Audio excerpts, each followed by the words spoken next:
بسم الله الرحمن الرحيم هو الذي بعث في الأميين رسولا منهم يتلو عليهم آياته ويزكيهم ويعلمهم الكتاب والحكمة وإن كانوا من قبل لفي ضلال مبين. QSEP.com, your step-by-step guide to learning Islam online.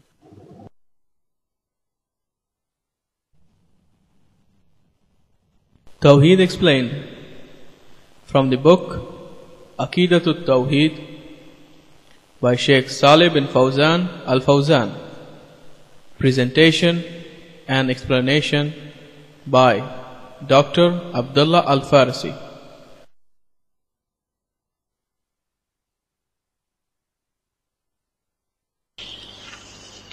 The next chapter is regarding the meaning of the two shahadas and some other subjects regarding this. The first is the meaning of those two shahadas. To say La ilaha illallah, that means to believe and admit that no one deserves the worship except Allah. This is the meaning of La ilaha illallah. So La ilaha illallah does not mean there is no one who is worshipped but Allah. Because we can see by our own eyes that the gods are countless nowadays. Even the ants are worshipped somewhere. The ants and the birds and the cobra and the trees. If you go from Bombay to some other place in India by car or by bus, you will see on your right and on your left temples of gods. Each god there is a statue or picture outside showing it. You will see everything is worshipped on your way. You go for travel for 2 hours, you will see everything. So to say that La ilaha illallah means no one is worshipped but Allah, this is false. But La ilaha illallah means no one is truly worshipped, or no one deserves to be worshipped except Allah. But to say no one is worshipped except Allah, it could be the greatest kufr in this world. The greatest kufr, the greatest rejection of faith, is to say that whatever is worshipped is Allah. It's like you are approving of all false deities on this earth and saying that he who is worshipping a cow, he is worshipping Allah, and he who is worshipping whatever, he is worshipping Allah. This is the greatest kufr. There is no greater kufr than this. So this is the meaning of La ilaha illallah. So the Shaykh says, La ilaha, this is to negate and deny that anything whatsoever, be it an angel, be it a prophet, be it a saint, pious man, whatever, a martyr, anything does not deserve the worship.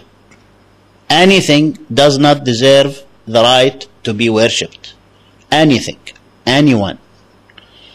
This is the meaning of La ilaha. So you are actually here negating and denying. And this is the meaning of having kufr in taghut.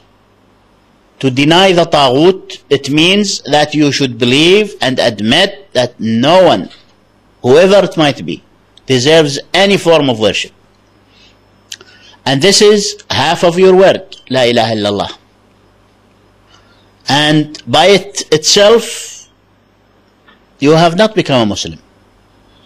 You have to go and finish the next part, and that is illallah. And this is the affirmation. The first one was the negation, and this one is the affirmation.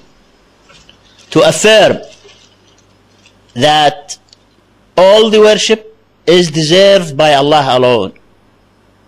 You cannot go halfway. You cannot say, I declare that all false deities are wrong, and then stop at that. You have to say all the worship is for Allah alone. And similarly, you cannot just be sufficient with the affirmation, saying that Allah deserves to be worshipped. But before that, you have to believe firmly that no one else deserves to be worshipped.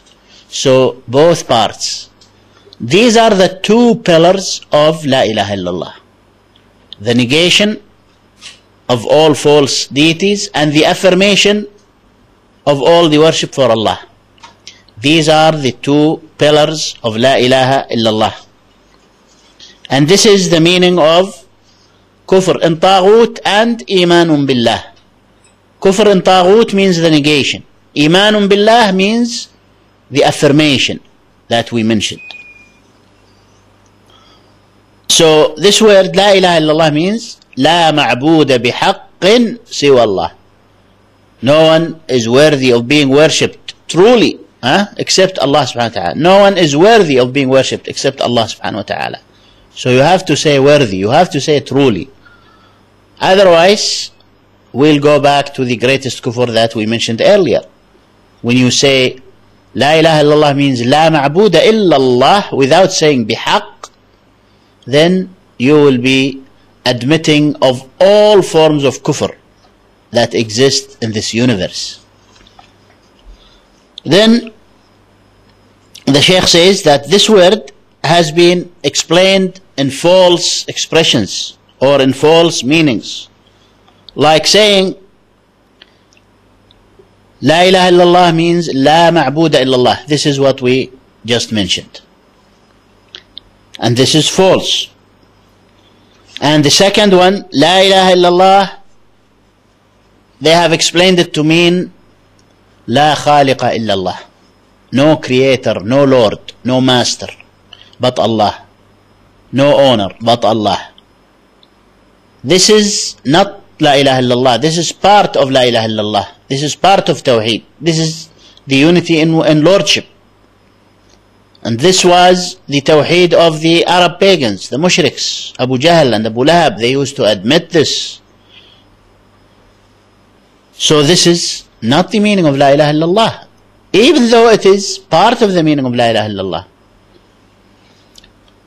Another false explanation is to say La ilaha illallah means La hakimiyyata illa lillah. The Shaykh says no rulership but for Allah. This again is part of Tawheed. It is part of Tawheed al-Rububiyyah, lordship, and part of Tawheed al-Uluhiyyah also. But this is not Tawheed. And this meaning has been introduced strongly by Sayyid Qutb rahimahullah all through his tafsir. In order for you not to think that someone is lying on behalf of Sayyid Qutb, the tafsir is translated. So just pick anywhere where there is the word ilah. The easiest position for you to see is Surah An-Nas, the last surah in Quran. قُلْ أَعُوذُ بِرَبِّ النَّاسِ مَلِكِ النَّاسِ إِلَهِ النَّاسِ. Or you go to قُلْ هُوَ اللَّهُ أَحَدٌ, and you see what Sayyid Qutb says, and you will see for yourself that he explains ilah all through his book to mean the ruler, and sometimes to mean the Lord, which is again a short tafsir of La ilaha illallah, the short tafsir of ilah. And sometimes he says uluhiyyah and rububiyyah means this. So that means he doesn't distinguish between uluhiyyah and rububiyyah. Maududi rahimahullah has a small book called المصطلحات الأربع في القرآن, the 4 expressions in Quran. He mentioned